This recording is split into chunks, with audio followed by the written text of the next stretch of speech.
آپ کو معلوم ہے یہاں انبیاء کے واقعات بیان ہو رہے ہیں، سورت کا نام ہی سورہ انبیاء ہے۔ تو انبیاء میں جو قدر مشترک چیز جو بیان ہو رہی ہے، سورہ ہود میں، سورہ اعراف میں جو انبیاء کا تذکرہ ہوا، اس میں انبیاء کرام کی دعوت کا تذکرہ ہوا کہ انہوں نے قوم کو بلایا، پھر قوم نے کیا جواب دیا، پھر پیغمبر نے کیا جواب دیا، پھر اس جواب کا جواب کیا دیا قوم نے۔ وہاں پیغمبروں اور قوموں کے درمیان جو بھی ان کی بات چیت تھی اس کا قرآن نے تذکرہ کیا ہے۔ لیکن سورہ انبیاء میں پیغمبروں کے اللہ کے ساتھ جو معاملات تھے، کیسے کیسے مصیبتوں میں پیغمبروں نے اللہ کو پکارا، اس کا تذکرہ ہے، تاکہ یہ مضمون ثابت ہو کہ مصیبت میں صرف اور صرف اللہ کو پکارا جائے گا۔ تمام پیغمبروں نے مشکلات میں اللہ کو پکارا ہے اور اللہ نے ان کی مشکلات کو دور کیا ہے۔ تو اس حوالے سے یہ سورت قرآن کی دوسری سورتوں سے ممتاز ہے۔ دوبارہ مختصر بتاتا ہوں، دوسری سورتوں میں کیا ہے؟ انبیاء کی دعوت، کہ پیغمبروں نے قوم کو کیسے دعوت دی اور قوم نے جواب میں کیا کہا، اور پھر قوم کا انجام کیا ہوا۔ جبکہ سورہ انبیاء میں جو پیغمبروں کا تذکرہ ہے کہ ان پیغمبروں کا اللہ کے ساتھ کیا معاملہ تھا۔ ہاں، یہاں دعوت کا بھی تذکرہ ہے، لیکن دعوت کا تذکرہ کم ہے۔ وَنُوحًا إِذْ نَادَىٰ مِن قَبْلُ، اور نوح کا تذکرہ بھی کیجئے جب انہوں نے پہلے پکارا، یعنی ابراہیم سے بھی پہلے، کیونکہ اس سے پہلے حضرت ابراہیم کا تذکرہ گزرا ہے۔ فَاسْتَجَبْنَا لَهُ، ہم نے نوح کی پکار کو سنا۔ 950 سال نوح علیہ السلام نے دعوت دی اور سخت اذیت دی گئی نوح علیہ السلام کو۔ 1000 سال کا عرصہ کوئی کم نہیں ہوتا۔ تو اللہ کہتے ہیں پھر بالآخر ہم نے نوح کی پکار کو سنا۔ فَنَجَّيْنَاهُ، ہم نے نوح کو بھی نجات دی، وَأَهْلَهُ، اور ان کے اہل و عیال کو بھی، مِنَ الْكَرْبِ الْعَظِيمِ، بہت بڑی تکلیف سے۔ اس سے پتہ چلتا ہے کہ قوم کی طرف سے جو مخالفت تھی وہ تھوڑی نہیں تھی، بہت بڑی مخالفت تھی۔ اور اس سے بھی پتہ چلتا ہے کہ اللہ دعا قبول کرتا ہے، لیکن بعض دفعہ دیر ہوتی ہے۔ ایک مقولہ ہے نا کہ اللہ کے ہاں دیر ہے اندھیر نہیں ہے۔ تو نوح علیہ السلام تو کب سے دعائیں مانگ رہے ہوں گے، لیکن 950 سال کے بعد جا کے اللہ نے نوح علیہ السلام کو اس بدبخت قوم سے اللہ نے نجات دی۔ وَنَصَّرْنَاهُ مِنَ الْقَوْمِ الَّذِينَ كَذَّبُوا بِآيَاتِنَا، اور ہم نے مدد کی نوح کی اس ایسی قوم سے جو ہماری آیتوں کو جس نے جھٹلایا تھا۔ إِنَّهُمْ كَانُوا قَوْمَ سَوْءٍ، اللہ کہتے ہیں واقعی بڑی بری قوم تھی۔ فَأَغْرَقْنَاهُمْ أَجْمَعِينَ، ہم نے ساری قوم کو تباہ و برباد کر دیا، غرق کر دیا۔ وَدَاوُودَ وَسُلَيْمَانَ، اور اے نبی آپ داؤد اور سلیمان کا بھی تذکرہ کیجئے۔ اِذْ يَحْكُمَانِ فِي الْحَرْثِ، جب وہ دونوں ایک کھیتی کے بارے میں فیصلہ کر رہے تھے۔ احادیث میں، روایات میں اس کی تفصیل ہے، وہ یہ ہے کہ داؤد علیہ السلام بادشاہ تھے، سلیمان علیہ السلام آپ کے بیٹے اور جانشین تھے، ولی عہد تھے۔ آپ کے پاس ایک کیس آیا کہ ایک بکریوں کا ریوڑ پورا گھس گیا ایک کھیت میں اور بہت نقصان پہنچایا اس نے کھیت کو۔ اب جو کھیت کا مالک تھا وہ کیس لے کر آ گیا داؤد علیہ السلام کے پاس کہ بھئی اس کی بکریاں میرے کھیت میں گھسی ہیں اور مجھے نقصان ہوا ہے، تو میرے نقصان کی تلافی کی جائے۔ تو بکریوں کا مالک بھی پہنچ گیا۔ تو داؤد علیہ السلام نے قیاس کے مطابق فیصلہ کیا، سیدھا۔ وہ فیصلہ یہ تھا کہ بھئی بکریوں نے جتنا نقصان پہنچایا ہے، کیونکہ یہ غلطی بکریوں کے مالک کی ہے، اس کا کام تھا اپنے ریوڑ کی حفاظت کرنا، اس نے حفاظت نہیں کی، بکریوں نے گھس کے کھیت میں جو نقصان پہنچایا، تو تمام کا تمام تاوان یہ بکریوں کا مالک بھرے گا۔ لیکن کمال کی بات یہ تھی کہ وہ تاوان اتنا زیادہ آ رہا تھا جو بکریوں کی ریوڑ کی قیمت کے برابر تھا، یعنی اتنا فصلوں کو نقصان ہو گیا تھا کہ اس فصل سے جو آمدن ہوتی وہ بکریوں کی قیمت کے برابر تھی۔ لہذا طے یہ ہوا کہ حضرت داؤد نے یہ طے کیا کہ بھئی اب پوری بکریاں ہی اٹھا کے اس کو دے دی جائیں، یعنی ریوڑ پورا ہی اس کو دے دیا جائے، یعنی ظاہر اب قیمت دو یا بکریاں دے دو، بات ایک ہی ہے۔ تو اب یہ فیصلہ 100% انصاف پر مبنی تھا، لیکن اس میں بکریوں کے مالک کا نقصان بہت زیادہ تھا۔ بکریوں کے مالک کا اس میں بہت زیادہ نقصان تھا کہ اس کا پورا ریوڑ ہی جا رہا ہے۔ تو حضرت سلیمان علیہ السلام نے صلح کا راستہ اختیار کیا۔ انہوں نے فرمایا کہ نہیں، ہمارا مقصد یہ ہے کہ ہم جو کھیت کا مالک ہے اس کے نقصان کی تلافی بھی ہو۔ اصل مقصد تو یہ ہے، بکریوں کے مالک کو نقصان پہنچانا ہمارا مقصد نہیں ہے، بلکہ ہمارا بنیادی مقصد یہ ہے کہ جو کھیت میں جو نقصان ہوا ہے کسان کا یا زمیندار کا، وہ اس نقصان کی تلافی ہو جائے۔ کس طرح سے ہو، یہ تلافی کرے بکریوں کا مالک۔ تو اس کی تلافی کا آسان راستہ یہ ہے کہ یہ کھیت حوالے کیے جائے بکریوں کے مالک کو، کہ بکریوں کا جو مالک ہے نا وہ اس کھیت میں زراعت کرے گا، اور کھیت کو اس حالت پہ لوٹائے گا جس حالت پہ نقصان سے پہلے تھا، اور اس دوران یہ تمام بکریاں یہ کھیت کے مالک کے پاس رہیں گی، اور کھیت کا مالک ان بکریوں سے فائدہ اٹھائے گا، اس کا دودھ استعمال کرے گا، اور ظاہر دودھ ہی استعمال ہو سکتا ہے۔ یعنی جب تک یہ کھیت اپنی پہلی حالت پہ بحال نہیں ہو جاتا اس وقت تک کھیت کا مالک جو گزارا کرے گا وہ بکریوں کے دودھ سے کرے گا۔ اس کو کہتے ہیں سلو۔ سلو کا مطلب ہوتا ہے کہ آپ قانون کے مطابق فیصلہ نہ کریں بلکہ دو فریقوں میں کمپرومائز کا راستہ اختیار کریں آپ۔ تو جو بھی جج ہو یا قاضی ہو، اچھا جج، اچھا قاضی، اچھا فیصلہ کرنے والا وہی ہوتا ہے کہ وہ دونوں فریقوں کو کسی ایسی درمیانی بات پر آمادہ کر لے جس میں دونوں کا نقصان نہ ہو۔ تو داؤد علیہ السلام کا فیصلہ بھی حق پر مبنی تھا، لیکن اس میں بکریوں کے مالک کا نقصان بہت ہو رہا تھا، تو اس لیے داؤد علیہ السلام نے کیا کیا، سلیمان علیہ السلام نے صلح کا راستہ اختیار کیا کہ بھئی ہمارا مقصد تو یہ ہے کہ کھیت کے مالک کا جو نقصان ہوا ہے اس کی تلافی ہو جائے، تو تلافی ڈالی جائے بکریوں کے مالک کے ذمہ۔ اس سے کہا جائے تم ہمیں ویسا ہی کھیت کر کے دو جیسا پہلے تھا، اس میں تمہاری محنت لگے گی، لیکن اس محنت کے بدلے میں تمہاری بکریاں محفوظ ہو جائیں گی، تمہاری جو کئی سالوں کی کمائی ہے کہ ساری بکریاں اٹھا کے ہم کسی کو دے دیں وہ بچ جائے گی۔ تو اس پہ کھیت کے مالک بھی اس پہ راضی ہو گیا کہ ٹھیک ہے بھائی، جب تک میں بکریوں سے فائدہ اٹھاتا ہوں مجھے میرا کھیت پرانی کنڈیشن میں کر کے دے دے۔ تو یہ اس کو کہتے ہیں صلح۔ فقہ میں کتاب الصلح پورا ایک باب ہے، ہدایہ جو فقہ کی مشہور کتاب ہے، اس میں طلبہ پڑھتے ہیں کتاب الصلح۔ آج کے دور میں اس کی ایک بہترین مثال ہے ہمارے سامنے۔ ہمارے پاس بہت دفعہ یہ سوال آتا ہے کہ والد صاحب نے زندگی میں گھر بنایا تھا، اس کے اوپر ایک والد صاحب نے پورشن بنا دیا، اب کیا ہوا کہ بڑے بیٹے نے یا منجلے بیٹے نے اس پورشن کے اوپر ایک اور مکان بنا دیا جس مکان کا وہ بیٹا مالک تھا۔ اب والد کے مرنے کے بعد مسئلہ یہ کھڑا ہوتا ہے کہ زمین اور نیچے کا پورشن اس کا تو مالک والد صاحب تھے، اور جو اوپر والا پورشن ہے اس کا مالک تھا بڑا بیٹا۔ اب شریعت یہ کہتی ہے، قانون یہ کہتا ہے، مفتی جب فتویٰ دے گا تو یہ فتویٰ دے گا کہ بھائی اوپر والا پورشن جس بیٹے کا ہے، چونکہ وہ زمین کا مالک نہیں ہے، حتیٰ کہ مکان کی چھت کا بھی وہ مالک نہیں ہے جو نیچے والا مکان ہے، تو شرعی طور پر اس کی حیثیت یہ بنتی ہے کہ اوپر والے شخص نے نیچے والی زمین کو عاریتن لیا ہوا ہے، یعنی استعمال کے لیے لیا ہوا ہے۔ بھائی میں آپ کو اپنی بائک دیتا ہوں استعمال کے لیے، میں آپ کو اپنی گاڑی دیتا ہوں استعمال کے لیے، تو جو اپنی کوئی بھی چیز استعمال کے لیے کسی کو دیتا ہے اسے ہر وقت حق ہوتا ہے کہ وہ اپنی چیز واپس لے لے، چاہے وہ 100 سال کے لیے بھی دے، لیکن عاریتن دیا ہے نا تو حق ہے۔ میں آپ کو اپنی گاڑی دیتا ہوں استعمال کے لیے، بائک دیتا ہوں، میں کہتا ہوں جی میں نے آپ کو 20 سال کے لیے دی ہے، لیکن کل میرا دماغ گھوم جاتا ہے، میں کہتا ہوں جی واپس کرو، مجھے نہیں، یہ تو کیونکہ ایک تبرع ہے نا، احسان ہے، تو جب چاہیں آپ اپنی زمین واپس لے لیں، اپنی گاڑی واپس لے لیں۔ تو جیسے آپ کسی کو سواری کے لیے اپنی گاڑی دیتے ہیں تو عاریتن آپ کسی کو اپنی زمین بھی دے سکتے ہیں کہ بھئی یہ میری زمین ہے، اس پہ چاہو اپنا گھر بنا لو۔ اب کسی شخص نے آپ کی زمین پہ اپنا گھر بنا لیا تو آپ کو شریعت ہر وقت یہ حق دیتی ہے کہ آپ کسی بھی وقت اس سے کہہ سکتے ہو مجھے اپنی زمین چاہیے اور یہ مکان خالی، یعنی گھر توڑ کے لے جاؤ، بڑا ملبہ اٹھاؤ یہاں سے، یہ شرعی طور پہ حق ہے۔ تو جب بھی آپ کسی کے گھر پہ اپنا گھر بناتے ہیں تو خوب سمجھ لیں، جو نیچے کا جس کا پورشن ہے، جس کے پاس لینڈ ہے، جس کے پاس زمین ہے، اس کو یہ حق ہے کہ وہ کسی بھی ٹائم پہ آپ کو کہہ سکتا ہے کہ یہ مکان اوپر توڑ تاڑ کے لے جاؤ، میری زمین اور میری چھت مجھے خالی کر کے دو، یہ شرعی طور پر اس کو حق ہے۔ اب جب وراثت میں ہمارے پاس اس طرح کا مسئلہ آتا ہے تو ہم جواب لکھتے ہیں، وہ یہی اکثر مفتیان کرام جواب لکھتے ہیں کہ بھئی یہ جو اوپر والا جس نے پورشن بنایا ہے نا، اب نیچے والے وارثین اگر چاہتے ہیں کہ وہ یہ آرڈر دے دیں اوپر والے کو کہ بھئی یہ ہماری چھت خالی کرو اور یہ تم نے جو بنایا تھا یہ توڑ کے واپس لے جاؤ، تو ان کو یہ حق ہے۔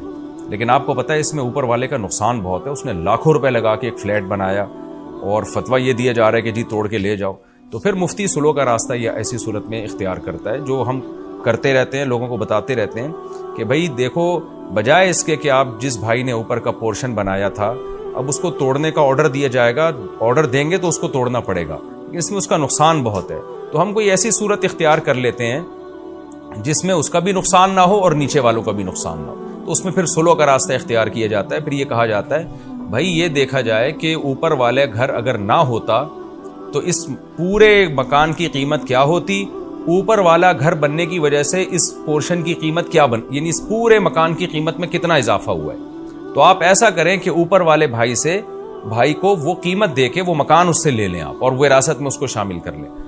تو یہ بھی صلح کا راستہ ہے. اس میں نہ اوپر والے کو نقصان ہوا نہ نیچے والے کو نقصان ہوا، اور توڑنے میں تو سب کا نقصان ہے. تو بعض دفعہ شرعی قانون ایک طرف رہنمائی کر رہا ہوتا ہے، لیکن جو ماہر مفتی ہوتے ہیں یا ماہر قاضی ہوتے ہیں وہ صلح کا راستہ اختیار کرتے ہیں تاکہ دونوں فریقوں میں سے کسی کو بھی نقصان نہ ہو، اور جو مقصد تھا نقصان سے بچانا وہ حاصل ہو جائے. تو یہ کتاب الصلح پورا ایک فقہ کے میں ایک پورا باب ہے، اور ہماری عدالتوں میں تو صلح کا کوئی سیٹ اپ ہے ہی نہیں. میرے پاس ایک دفعہ کیس آیا، مجھے یاد ہے کہ 2 شخص کا جھگڑا تھا، لاکھوں روپے کا ان کا مسئلہ چل رہا تھا. تو مجھے پتا تھا کہ اس میں جب ایک کے حق میں فیصلہ کیا جائے گا تو دوسرے کو بہت شدید نقصان ہوگا اس میں. تو وہاں اکثر ہم بھی صلح کا راستہ اختیار کرتے ہیں کہ بھئی کچھ دو کچھ لو کی پالیسی اختیار کر کے اس پھڈے کو ختم کرو. تو یہ راستہ ہمیں اختیار کرنا چاہیے. تو یہاں بھی اللہ تعالیٰ نے حضرت سلیمان علیہ السلام کی تعریف اس لیے کی کہ داؤد علیہ السلام نے جو فیصلہ کیا وہ بھی شریعت کے مطابق برحق فیصلہ تھا، لیکن سلیمان علیہ السلام نے کمپرومائز کا راستہ اختیار کیا کہ بھئی بکریوں کے مالک نے جان کر تو بکریاں نہیں بھیجی نا جنہوں نے کھیت تباہ کر دیا. تو ٹھیک ہے قانونی لحاظ سے تو ساری بکریاں اس کو دینی پڑیں گی کھیت کے مالک کو، لیکن اس میں بیچارے کا نقصان کتنا ہے. تو کیوں نہ ہم کوئی کمپرومائز والا راستہ اختیار کریں، اس کو بھی نقصان نہ ہو اور جو کھیت کا مالک ہے اس کے نقصان کی تلافی بھی ہو جائے. تو آج بھی بہت سے لوگوں کو نا بس وہ ٹو دا پوائنٹ بات کرنے کی عادت ہوتی ہے، اور وہ ایسے فیصلے کرتے ہیں کہ وہ سوسائٹی میں اس فیصلے کو لوگ قبول نہیں کرتے. تو جو حکمت پر مبنی لوگ ہوتے ہیں، جو حکیم ہوتے ہیں، حکمت والے ہوتے ہیں، وہ کوشش یہ کرتے ہیں کہ ایسا فیصلہ سنایا جائے جو دونوں کے لیے سوٹیبل ہو. تو قرآن نے یہی بتایا کہ وَدَاوُودَ وَسُلَیمان، اور داؤد اور سلیمان کا بھی تذکرہ کیجئے. اِذْ يَحْكُمَانِ فِي الْحَرْثِ، جب دونوں ایک کھیتی کے بارے میں فیصلہ کر رہے تھے. اِذْ نَفَشَتْ فِيهِ غَنَمُ الْقَوْمِ، جب قوم کی بکریاں اس میں، یعنی قوم سے مراد لوگوں کی بکریاں، کوئی خاص فرد تھا وہ مراد ہے، یعنی وہ ایک قوم ہی کا فرد تھا نا، وہ ان کی بکریوں کا ریوڑ اس میں گھس گیا. وَكُنَّا لِحُكْمِهِمْ شَاهِدِينَ، اور ہم سلیمان اور داؤد کے فیصلے کو دیکھ رہے تھے کون اس میں کیا فیصلہ کرتا ہے. فَفَهَّمْنَاهَا سُلَیمان، ہم نے سلیمان کو سکھا دیا، وہ سلیمان کے دل میں ہم نے ڈال دیا کہ اس طرح سے کرنا ہے. تو اللہ حضرت سلیمان کی تعریف اور یہ اس صلح کے راستے کی تعریف اللہ تعالیٰ اس لیے کر رہے ہیں تاکہ اس امت کی رہنمائی ہو، کہ امت بھی ہمیشہ صلح کے راستے کو اختیار کرے، صرف فیصلے تھوپنے والا کام نہ کرے. وَكُلًّا آتَيْنَا حُكْمًا وَعِلْمًا، اللہ کہتے ہیں اب ایسا نہ ہو کہ داؤد کی تمہاری نظر میں ویلیو کم ہو جائے کہ داؤد علیہ السلام کو تو پتہ نہیں تھا، سلیمان کو پتہ چل گیا. اللہ کہتے ہیں نہ، ہم نے دونوں کو حکمت اور علم دیا تھا، داؤد کو بھی سلیمان کو بھی. لیکن بعض دفعہ ایسے ہوتا ہے کہ اسپیسیفک کسی خاص واقعے میں کسی کی توجہ چلی جاتی ہے، کسی کی نہیں جاتی. تو اللہ کہتے ہیں داؤد بھی حکمت والے اور علم والے تھے، سلیمان بھی حکمت والے اور علم والے، لیکن اس واقعے میں ہم نے سلیمان کو زیادہ سیدھے راستے کی طرف رہنمائی کی. وَسَخَّرْنَا مَعَ دَاوُودَ الْجِبَالَ، اور ہم نے داؤد کے ساتھ پہاڑوں کو مسخر کر دیا. اچھا، اس پچھلے واقعے میں ایک سبق یہ بھی ملتا ہے کہ قرآن کہتا ہے کہ ہم نے سلیمان کو زیادہ اچھا سمجھایا، لیکن پھر قرآن داؤد علیہ السلام کی توہین سے بھی ہمیں بچا رہا ہے کہ تم یہ نہ سمجھو کہ داؤد کے پاس علم اور حکمت نہیں تھا، وہ بھی بڑے حکمت والے اور علم والے تھے.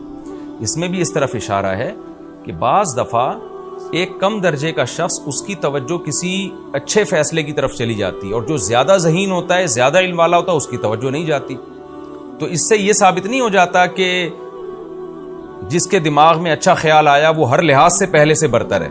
بعض دفعہ ہوتا ہے کہ آپ زیادہ ذہین ہے اور دوسرا کم درجے کا ذہین ہے، لیکن اس کم درجے کے ذہین کی توجہ چلی گئی اور آپ کی توجہ نہیں گئی. تو اس سے اس کم درجے والے کو یہ نہیں سمجھنا چاہیے کہ جی میں بہت ذہین ہوں یا میرے پاس علم زیادہ ہے. یہ جزیات ایسی ہیں کہ احیاناً اس طرح ہو جاتا ہے کہ ایک کم علم والے کی توجہ چلی جاتی ہے، زیادہ علم والے کی توجہ نہیں جاتی. وَسَخَّرْنَا مَعَ دَاوُودَ الْجِبَالَ، اللہ کہتے اور ہم نے داؤد کے ساتھ مسخر کر دیا تھا پہاڑوں کو.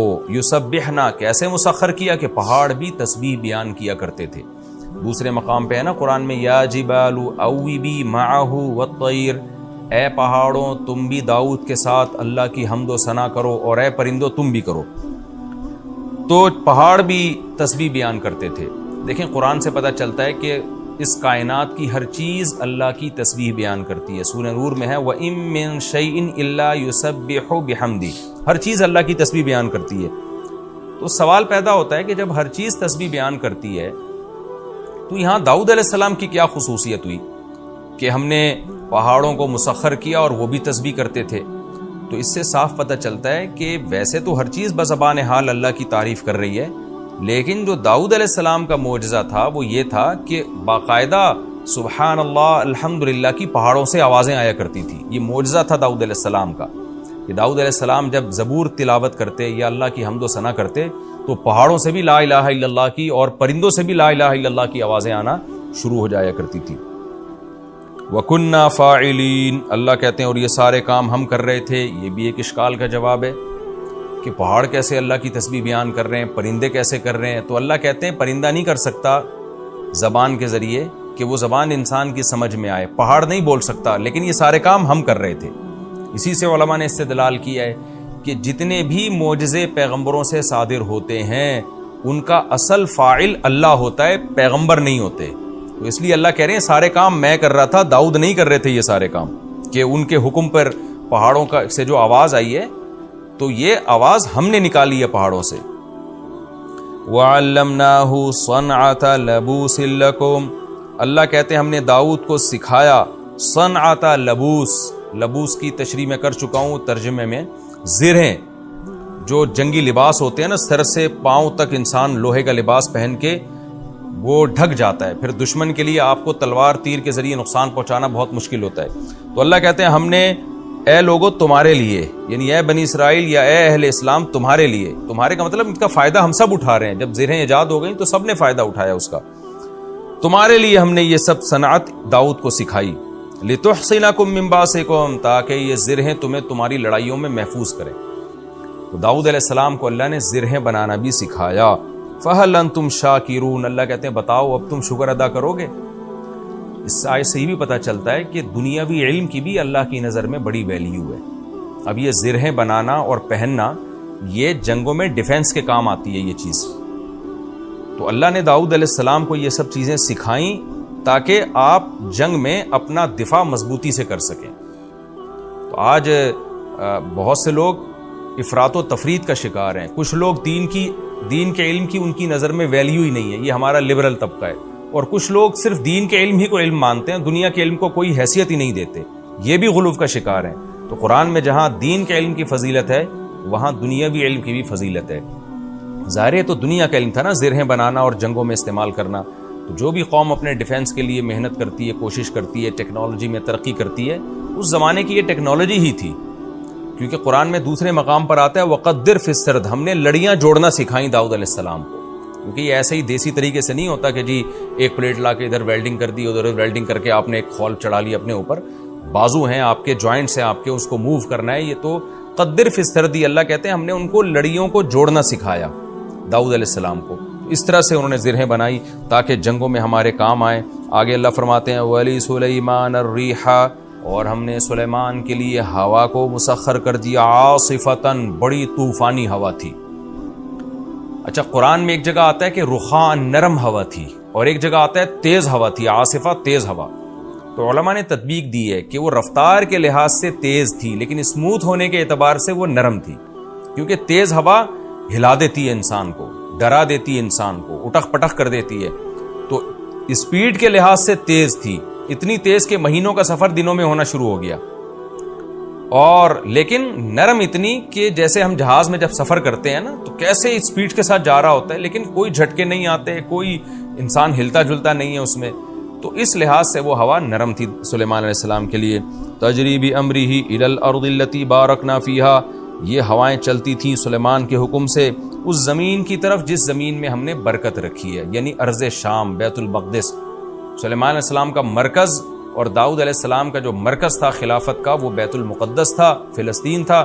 وہاں سے آپ پوری دنیا میں ٹریولنگ کرتے تھے تو اس کے لیے آپ کو ایک تخت اللہ نے دیا جو ہوا میں اڑتا تھا، اور ہوائیں پوری فوج کو اور جنات شیاطین کو لے کے جہاں چاہتی بہت اس رفتار کے ساتھ وہ ہوائیں آپ کے تخت کو پہنچا دیا کرتی تھی. وَكُنَّا بِكُلِّ شَيْءٍ عَالِمِينَ، اور اللہ کہتے ہیں ان تمام چیزوں کو ہم جانتے تھے کہ ہم نے سلیمان کو کیا کیا نعمتیں دی ہیں. اور کیوں دی ہیں، یہ سب چیزوں کا ہمیں علم تھا. یعنی جس کا علم کامل ہوتا ہے تو وہ کام وہ کرتا ہے جو حکمت پر مبنی کام ہوتے ہیں. تو یعنی ہمارے تمام کام حکمت پر مبنی کام تھے. وَمِنَ الشَّيَاطِينَ، اللہ کہتے ہیں اور ہم نے سرکش جنات، شیطان کا اطلاق سرکش جناتوں پر ہوتا ہے. تو یہاں شیطان سے ابلیس مراد نہیں ہے بلکہ سرکش جنات ہم نے وہ بھی مسخر کر دیے سلیمان کے لیے. من، وہ جنات تھے یغوصون لہو، جو سلیمان کے لیے غوطے لگاتے. جیسے روایات میں اور قرآن میں ہے کہ سمندر کے اندر غوطے لگاتے. کیوں لگاتے؟ سمندر کے اندر سے نایاب موتی، ہیرے، جواہرات نکالتے تاکہ سلیمان علیہ السلام کی معیشت اس سے مضبوط ہو. یہ بھی اگر آپ دیکھیں کہ معدنیات کا کسی ملک میں نکلنا اس ملک کی معاشی ترقی کے لیے بہت مفید ہے. اس کا ثبوت قرآن سے بھی ہے. سلیمان علیہ السلام کی حکومت کو اللہ مضبوط کرنے کے لیے کیا اللہ نے کیا کہ جنات کو آپ کے تابع کر دیا، وہ سمندر کی تہ میں جا کے ہیرے جواہرات نکالتے. اس سے بھی پتہ چلتا ہے کہ دنیاوی اسباب اختیار کرنا یہ نہ توکل کے خلاف ہے نہ شریعت کے خلاف ہے. ورنہ سلیمان علیہ السلام کو کیا ضرورت تھی کہ سمندروں میں غوطے لگوا کے وہاں سے ہیرے جواہرات نکالیں، موتی نکالیں. وہ کہتے بھائی ہم دنیا دار لوگ تھوڑی، ہم تو بس اللہ اللہ کریں گے اور جو کرنا ہوگا اللہ نے خود کرے گا، اللہ خود کرے گا. ہمیں ہیرے جواہرات اور اتنا عالی شان تخت بنانے کی کیا ضرورت ہے. لیکن ایک اسٹیبل گورنمنٹ تھی سلیمان علیہ السلام کی، زبردست حکومت تھی، اور اللہ نے آپ کو مشن دیا تھا کہ پوری دنیا میں آپ نے اس حکومت کو قائم کرنا ہے. تو اس کے لیے اللہ نے آپ کو اسباب اور وسائل دیے. آگے اللہ فرماتے ہیں وَيَعْمَلُونَ عَمَلًا دُونَ ذَلِكَ، اور اس کے علاوہ بھی بہت سارے اعمال یہ شیاطین کیا کرتے تھے. دوسرے مقام پہ آتا ہے، وہ جب ہم وہاں پہنچیں گے تو وہاں میں اس کا تفصیلی تذکرہ کروں گا کہ وہ جنات سلیمان علیہ السلام کی جو فوجیں تھیں نا، ان کے لیے بڑے بڑے دیگڑے بنایا کرتے تھے تاکہ وہ فوجی بیرکوں میں جا کے اس میں کھانا کھائیں. تو اتنے بڑے بڑے برتن بنایا کرتے تھے اور قلعے بنایا کرتے تھے، اور وتماثیل وجفان کالجواب وقدور الراسیات. تو ایسے بہت سارے کام، بڑی بڑی عمارتیں بنایا کرتے تھے ان کے لیے. تو بہت سارے کام جو انسانوں کے لیے بنانا بہت مشکل تھا، تو جنات کے ذریعے سلیمان علیہ السلام وہ کام کیا کرتے تھے. آگے اللہ فرماتے ہیں وَكُنَّا لَهُمْ حَافِظِينَ. سوال پیدا ہوتا ہے اتنے بڑے بڑے سرکش جنات سلیمان کے تابع کیسے ہو گئے؟ ظاہر ہے جو جن سمندر میں گھس کے اس کی تہ سے موتی نکال کے لا رہا ہے اور بڑے بڑے پہاڑوں پہ پتھروں کو لے کے جا رہا ہے، تو انسان کو بھی بڑا نقصان پہنچا سکتا ہے، اور انسان کے تابع کیوں بنے گا؟ اس کا اللہ نے جواب دیا وَكُنَّا لَهُمْ حَافِظِينَ. ان جنات کی حفاظت ہم کر رہے تھے. حفاظت کا مطلب پہرا ہم دے رہے تھے کہ وہ سرکش نہ ہونے پائیں. اس سے پتہ چلتا ہے کہ آج کے عاملین جو کہتے ہیں نا ہم نے جناتوں کو تابع کیا ہوا، یہ جھوٹ بولتے ہیں. جنات کو تو اللہ نے تابع کیا تھا، سلیمان علیہ السلام کے لیے مسخر کیا. تو تبھی تو قرآن اشکال کا جواب دے رہا ہے کہ اتنے پاورفل جنات انسان کے فرما بردار کیسے بن گئے. تو اللہ کہتے ہیں وہ خود تھوڑی بنے، کنا لہم حافظین، ہم حفاظت کر رہے تھے ان کی، ہم نے ان کو ہلنے نہیں دیا، سلیمان کا روب ان کے اوپر ڈال دیا. تو آج کے عامل نہ تو سلیمان علیہ السلام ہیں نہ یہ اتنے پاورفل ہیں کہ یہ جنات کو اپنے قابو میں لیں. حقیقت یہ ہے کہ جنات نے ان کو اپنے قابو میں لیا ہوا ہوتا ہے اور پھر ان سے الٹے الٹے کام جنات کروا رہے ہوتے ہیں. وَأَيُّوبَ إِذْ نَادَىٰ رَبَّهُ. اللہ کہتے ہیں ایوب کا بھی تذکرہ کیجئے، ان کی بھی پکار ہم نے سنی. اذ نادى ربه، جب انہوں نے اپنے رب کو پکارا. انی مسنی الضر، اے اللہ مجھے بیماری پہنچی ہے. وانت ارحم الراحمین، تو رحم کرنے والوں میں سب سے زیادہ رحم کرنے والا ہے. دیکھیں ایوب علیہ السلام کئی سال کسی خطرناک اور تکلیف دہ بیماری میں پڑے رہے. وہ بیماری کیا تھی اس کا ہمیں حدیث میں تذکرہ نہیں ملتا، جو بھی تھی لیکن تکلیف دہ بیماری تھی. اسی بیماری میں کہا جاتا ہے کہ ایک وبا پھیلی جس میں ایوب علیہ السلام کے اہل و عیال کا بھی انتقال ہو گیا. آپ کو اللہ نے خوب اولاد دی تھی، ساری اولاد اسی وبا میں، یا تو وبا تھی کہ سارے اہل خانہ اس کی لپیٹ میں آئے، یا وبا نہیں تھی، ویسے ہی کوئی بیماری کی وجہ سے سارے اہل و عیال کا انتقال ہو گیا. صرف آپ کی ایک زوجہ بچی تھی جنہوں نے آپ کی بڑی خدمت کی.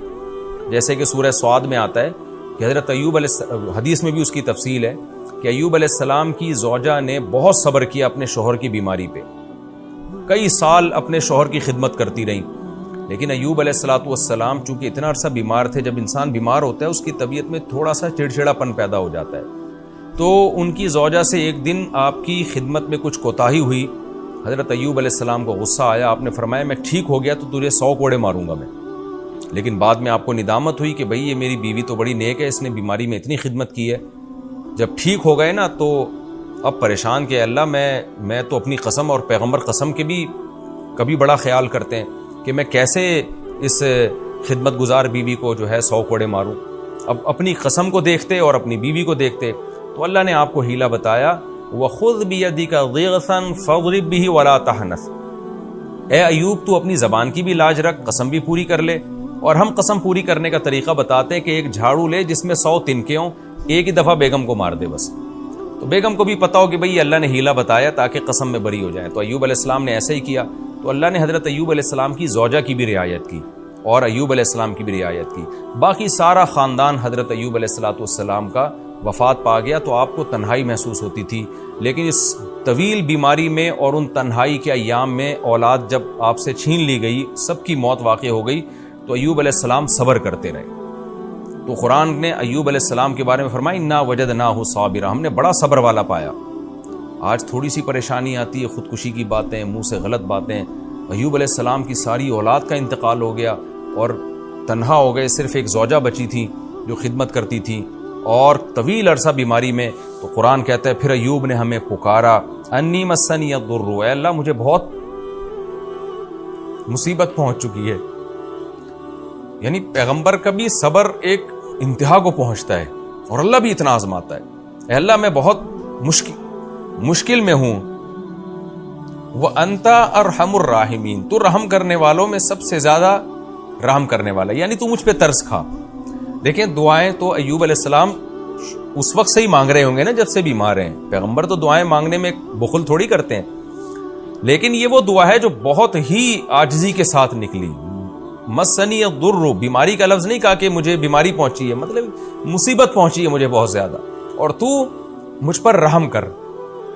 تو اللہ کہتے ہیں فاستجبنا لہ, ہم نے ان کی دعا کو قبول کیا. اللہ چاہتے پہلے دن قبول کر لیتے, لیکن اللہ اپنے نیک بندوں کو بعض دفعہ طویل آزمائش میں ڈالتے ہیں اور پھر اللہ ان کی دعاؤں سے اس آزمائش کو دور کرتے ہیں. اللہ فرماتے ہیں فاستجبنا لہ, ہم نے ایوب کی دعا کو قبول کیا. فکشفنا ما به من ضر, جو مصیبت ان کو پہنچی تھی وہ ہم نے ان سے دور کر دی. کشف کا معنی جیسے بادل چھٹ جاتے ہیں نا, تو کشف کا معنی ایسے کھول دینا. وَآتَيْنَاهُ أَهْلَهُ, اور ہم نے ان کو ان کا اہل لوٹا دیا, یعنی گھر والے لوٹا دیے. وَمِثْلَهُمْ مَعَهُمْ, اور ان گھر والوں جتنے اور زیادہ. اب اس کی دو تفسیریں کی گئی ہیں کہ اس آیت کا کیا مطلب ہے. ایک مطلب تو یہ بیان کیا گیا ہے کہ جو گھر والے ان کے انتقال کر گئے تھے, جو اولاد ان کی دنیا سے چلی گئی تھی, اللہ نے ان کو دوبارہ زندہ کر دیا اور اس جیسی مزید اولاد دے دی اللہ نے. یعنی آپ کی نسل میں اللہ نے ڈبل اضافہ کر دیا تاکہ اور آپ کا گھر آباد ہو جائے اور آپ کو اولاد مل جائے. تو یہ بھی مطلب بیان کیا گیا, لیکن زیادہ راجح مطلب دوسرا ہے. وہ یہ ہے کہ اللہ نے آپ کو, جو بچے مر گئے تھے ظاہر ہے وہ تو مر گئے, اللہ کا قاعدہ یہی ہے کہ جو موت جس کو آ جاتی ہے اللہ دوبارہ زندہ نہیں کرتے, لیکن ایوب علیہ السلام کی تنہائی دور کرنے کے لیے اللہ نے بہت جلدی آپ کو اتنی ہی اولاد اور دے دی. وَمِثْلَهُمْ مَعَهُمْ, اور ان جیسی مزید دے دی. یعنی پہلے جتنے آپ کی اولاد تھی اب اس سے ڈبل اولاد اللہ نے آپ کو دے دی. تو یہ بھی اللہ کی بہت بڑی نعمت. اس سے بھی آپ اندازہ لگائیں تو کہ اللہ تعالیٰ تو خاندان کے بڑے ہونے کو بہت بڑی نعمت قرار دے رہا ہے, اولاد کے دگنے ہونے کو اور زیادہ اولاد ہونے کو اتنی بڑی نعمت قرار دے رہا ہے کہ ایوب علیہ السلام کی اللہ نے ایسے پکار سنی کہ ان کے اہل چھین لیے تو اللہ نے اور زیادہ اولاد آپ کو دے دی. اور آج فیملی پلاننگ والے کیسا دماغ خراب کیا ہوا انسانوں کا, اور ہمارے پڑھا لکھا طبقہ کیسا فطرت کا باغی ہو گیا اور ان نعروں سے کتنا متاثر ہے, اور اپنے گھروں کو ان لوگوں نے نسل روک کے کیسا بے رونق کر دیا ہے. میں بار بار جب جاتا ہوں نا مالداروں کے گھروں میں, جب بھی میں جاتا ہوں مالداروں کے گھروں میں اور بڑے بڑے بنگلے دیکھتا ہوں اور دیکھتا ہوں ان کے ایک آدھ سے زیادہ بچہ نہیں ہے, تو مجھے بار بار یہ آیت یاد آتی ہے, نسوا اللہ فانساہم انفسہم, یہ اللہ کو بھول گئے, اللہ نے ان کو اپنے فائدے کی چیزیں بھلا دی. تو ان کے گھروں کی رونقیں ختم ہو گئی, محبتیں ختم ہو گئی, نسل روک روک کے. بس ایک ہی چیز دماغ میں خناس بھر گیا ہے کہ پیسہ پیسہ پیسہ پیسہ پیسہ, نسل روکو تاکہ پیسہ بچاؤ ورنہ بھوکے مر جائیں گے. تو اس کا عذاب ان کے اوپر یہ آیا ہے کہ نہ ان کے داماد ہوتے ہیں, نہ ان کی بہویں ہوتی ہیں, نہ بڑھاپے میں ان کے پوتے نواسے ہوتے ہیں, بس ایک آدھ بچہ اور ہزار ہزار گز کے بنگلے اور دیواریں ان کو کھا رہی ہوتی ہیں. تو یہ اللہ نے کتنا بڑا فضل کیا کہ ہمیں اسلام کی نعمت دی اور ہمیں ہدایت دے دی تاکہ ہم ان مغرب کے ان زہریلے ناروں سے متاثر نہ ہوں. یہ بڑے زہریلے نعرے ہیں جو بڑے میٹھے شیرے میں رکھ کے نا لالی پاپ ہمیں دی جا رہی ہے، اور یہ بتایا جا رہا ہے کہ یہ تمہارے فائدے کی چیزیں، حقیقت میں اس سے آپ کا خاندان تباہ ہو رہا ہے، آپ کی محبتیں تباہ ہو رہی ہیں۔ تو ایوب علیہ السلام کے پر اللہ نے کتنا بڑا احسان کیا، اللہ کہتے ہیں ہم نے مزید اولاد بھی دی اور اس سے جتنی تھی اس کا ڈبل کر کے دے دی ہم نے اولاد۔ آگے اللہ فرماتے ہیں وَآتَيْنَاهُ أَهْلَهُ وَمِثْلَهُمْ مَعَهُمْ رَحْمَةً مِّنْ عِنْدِنَا، یہ سب کام ہم نے اس لیے کہ اپنی طرف سے رحمت کرتے ہوئے، کیونکہ ایوب نے کہا تھا اے اللہ تو ارحم الراحمین ہے۔ تو ایک عام شخص جب رحم کرتا ہے تو زیادہ وہ رحم یہ کرتا ہے کہ تکلیف دور کر دے گا آپ کو، لیکن اللہ جب رحم کرتا ہے تو صرف تکلیف دور نہیں کرتا بلکہ اس مزید نعمتیں دے کے اس کی تلافی بھی کر دیتا ہے۔ آگے اللہ فرماتے ہیں ہم نے یہ رحمت کے لیے کیا، وَذِكْرَى لِلْعَابِدِينَ، اور جو ہمارے عبادت کرنے والے، غلامی کرنے والے لوگ ہیں ان کی نصیحت کے لیے ہم نے یہ کام کیا۔ ذکرہ کا معنی نصیحت، تاکہ ایوب علیہ السلام کا واقعہ جب وہ پڑھیں تو جو ہمارے عبادت گزار فرمانبردار لوگ ہیں انہیں نصیحت ہو جائے کہ دیکھو خدا آزماتا ہے، اگر اس آزمائش میں آپ نے صبر کیا تو کیسے ہی نعمتیں اللہ نیک لوگوں کو دیتا ہے، تاکہ ان کو ہمیشہ کے لیے نصیحت ہو جائے۔ آگے اللہ فرماتے ہیں وَإِسْمَاعِيلَ وَإِدْرِيسَ وَذَا الْكِفْلِ، اور آپ اسماعیل، ادریس اور ذوالکفل کا بھی تذکرہ کیجئے۔ حضرت ذوالکفل کے بارے میں صحیح احادیث میں ہمیں زیادہ معلومات نہیں ملتی، بس اتنا ہے کہ قرآن کے سیاق و سباق سے پتہ چلتا ہے کہ یہ بھی کوئی پیغمبر تھے۔ کل من الصابرین، اللہ فرماتے ہیں سب صبر کرنے والے تھے۔ اسماعیل علیہ السلام کا صبر تو مشہور ہے کہ کیسے ان کی گردن پہ چھری رکھی، انہوں نے کہا صبر کروں گا میں۔ ادریس علیہ السلام بھی صبر والے پیغمبر تھے، اس کی تفصیل ہمیں نہیں ملتی احادیث اور قرآن میں، اور ذوالکفل بھی صبر والے پیغمبر تھے، کیا صبر کیا ہمیں نہیں ملتا، لیکن اتنی بات ہے کہ ان سب نے صبر کیا۔ اللہ فرماتے ہیں کل من الصابرین، یہ سب صبر کرنے والے لوگ تھے۔ وَأَدْخَلْنَاهُمْ فِي رَحْمَتِنَا، ان سب کو ہم نے اپنی رحمت میں داخل کیا۔ إِنَّهُمْ مِنَ الصَّالِحِينَ، یہ سب کے سب نیک لوگوں میں سے تھے۔ وَذَنُّونِ، اچھا اللہ حضرت یونس کا تذکرہ ان سے الگ کر رہے ہیں، کیونکہ ان سے ایک ایسا کام ہوا جو بظاہر بے صبری کا تھا، اس لیے اللہ نے ان کا الگ تذکرہ کیا۔ وہ کیا تذکرہ ہے کہ یونس علیہ السلام جب اپنی قوم کی تبلیغ کرتے کرتے تھک گئے اور ان کو لگا کہ اب اس قوم پر اللہ کا عذاب آئے گا تو کہیں میں بھی عذاب میں نہ پکڑا جاؤں، تو حضرت یونس علیہ السلام اللہ سے پرمیشن لیے بغیر قوم کو چھوڑ کے چلے گئے۔ اللہ تعالیٰ کو اس بات پہ ناراضی ہوئی کہ میرے پیغمبر نے مجھ سے پوچھے بغیر قوم کو کیوں چھوڑ دیا، کیونکہ اللہ کے علم میں یہ بات تھی کہ جب اس قوم پر عذاب آنے لگے گا نا تو یہ عام قوموں کی طرح اترائے گی نہیں۔ دیکھیں قوم عاد، قوم سمود اور دوسری قوموں پہ جب عذاب آیا تو عذاب دیکھ کے بھی مذاق اڑاتے تھے وہ۔ ہذا عارض ممطرنا، پیغمبر نے کہا کہ بھئی یہ بادل آ رہے ہیں پتھر برسیں گے، تو انہوں نے کہا نہیں بادل جب آتے ہیں بارش برستی ہے، پتھر نہیں برستے۔ پھر پیغمبر کہہ رہے ہیں کہ یہ وہ عذاب ہے جس کی تم جلدی کرتے تھے، تو پھر بھی قوم عاد اور قوم سمود کو عبرت نہیں ہوئی۔ لیکن یونس علیہ السلام کی قوم وہ خوش قسمت قوم تھی کہ جب انہوں نے عذاب آتا دیکھا نا بادل تو وہ ڈر گئے، ان کو لگا کہ بھئی یہ خدا کا عذاب ہے، یونس علیہ السلام نے کہا تھا اور وہ ہم علاقہ بھی چھوڑ کے چلے گئے، اب تو واقعی عذاب آ رہا ہے، تو فوراً وہ توبہ کرنے لگے، پوری قوم گڑ گڑانے لگی۔ تو اللہ کے علم میں چونکہ یہ بات پہلے سے تھی کہ یہ قوم ہدایت پا جائے گی، ایمان لے آئے گی، تو اس لیے اللہ تعالیٰ کو یونس علیہ السلام کا قوم کو ایسے چھوڑ کے جانا پسند نہیں آیا۔ لیکن یونس علیہ السلام کا مقصد خدا کی نافرمانی نہیں تھی، یونس علیہ السلام پر اللہ کے خوف کا غلبہ تھا، اللہ کی خشیت کا غلبہ تھا۔ حالانکہ آپ کو پتا تھا کہ اللہ پیغمبروں کو عذاب نہیں دیتا، لیکن اللہ کا خوف، اللہ کا جلال، اللہ کا عذاب ایسی چیز ہے کہ پیغمبر، جیسے حدیث میں آتا ہے نا جب ذرا سی بارش تیز یعنی بادل آتے، ہوائیں چلتی، ہمارے نبی پر ایک خوف طاری ہو جایا کرتا تھا۔ تو یونس علیہ السلام کا بھی معاملہ ایسے ہوا۔ وَذَنُّونِ، اللہ فرماتے ہیں نون والے مچھلی والے کا بھی تذکرہ کریں۔ اِذْ ذَهَبَ مُغَاضِبًا، جب وہ غضبناک ہو کے گیا، کس سے غضبناک ہوا؟ قوم سے۔ فَظَنَّ، اور وہ یہ سمجھ بیٹھا، أَلَّن نَّقْدِرَ عَلَيْهِ، کہ ہمیں یونس پر قدرت ہی نہیں ہے۔ دیکھیں یہ قرآن کی بلاغت ہے، یہاں لفظی ترجمہ تو یہ ہوگا کہ یونس یہ سمجھے کہ ہمیں اللہ کو ان پر قدرت ہی نہیں ہے، حالانکہ پیغمبر یہ سمجھ ہی نہیں سکتے نا، تو یہ بلاغت ہے، یہ ہم عام محاوروں میں بھی استعمال کرتے ہیں کہ جب کوئی شخص یہ سمجھتا ہے نا کہ فلاں مجھے عذاب ہی نہیں دے گا، تکلیف ہی نہیں دے گا، تو ہم کہتے ہیں کہ یہ سمجھتا ہے کہ گویا اس کو اس پہ قدرت ہی نہیں ہے۔ تو اس سے مقصد یہ نہیں ہوتا کہ قدرت نہیں ہے، مقصد یہ ہوتا ہے جس کو قدرت ہوتی ہے تو وہ سزا بھی دیتا ہے، تو جس کو قدرت نہیں ہوتی وہ سزا نہیں دیتا. تو اصل مقصد قرآن کے بیان کرنے کا یہ ہے کہ یونس علیہ السلام یہ سمجھے کہ اللہ آپ کو اس غلطی پہ، اس مسٹیک پہ سزا نہیں دے گا. تو اس کو قرآن نے بلاغتاً یوں تعبیر کیا کہ یونس یہ سمجھے کہ اللہ کو آپ پر قدرت ہی نہیں ہے. تو یہ بلاغت ہے. بلاغت کہتے ہیں کہ کون الکلامی مطابقا لمقتضی الحال، یعنی جو حالت تقاضا کر رہی ہے نا، کلام بالکل اس کے مطابق لے کر آنا. تو اس میں بعض دفعہ ایسا کلام لایا جاتا ہے جس سے حقیقت مراد نہیں ہوتی، مجاز مراد ہوتا ہے. اس کی بہت ساری مثالیں ہمیں ملتی ہیں. ہم بات بات پہ کہتے ہیں میں تمہاری ٹانگیں توڑ دوں گا، میں تمہیں مار دوں گا، حالانکہ اس سے حقیقت مراد نہیں ہوتی. اور حدیث میں بھی یہ ملتا ہے. نبی صلی اللہ علیہ وسلم نے بعض دفعہ صحابی سے فرمایا ثقلت کا امک، تمہاری ماں تمہیں روئے، تم کیسا کام کر رہے ہو، یعنی تم گم ہو جاؤ اور تمہاری ماں تمہیں روئے. حالانکہ نبی کسی کو بددعا نہیں دے سکتے کہ تم گم ہو جاؤ اور تمہاری ماں تمہیں یاد کر کر کے روئے. تو یہ محاورے ہوتے ہیں، اس سے حقیقت مراد نہیں ہوتی. ہر کلام میں ہوتے ہیں یہ. تو قرآن بھی چونکہ عربی زبان میں نازل ہوا تو وہی محاورے اس میں استعمال ہوئے جو عربی میں استعمال ہوتے تھے. تو قرآن کہتا ہے فَظَنَّ أَن لَّن نَّقْدِرَ عَلَيْهِ، یونس یہ سمجھے کہ ہمیں یونس پر قدرت ہی نہیں ہے اور ہماری پکڑ سے وہ بچ نکلیں گے. حالانکہ ایسا نہیں ہے، لیکن بچ نہ نکلے اور بالآخر مچھلی کے پیٹ میں چلے گئے. فَنَادَىٰ فِي الظُّلُمَاتِ، اندھیروں میں پھر یونس نے ہمیں پکارا. یونس علیہ السلام جب فرار ہوئے نا اور سمندر کے راستے کشتی میں بیٹھے تو آگے جا کے بھنور آیا اور کشتی ڈوبنے لگی.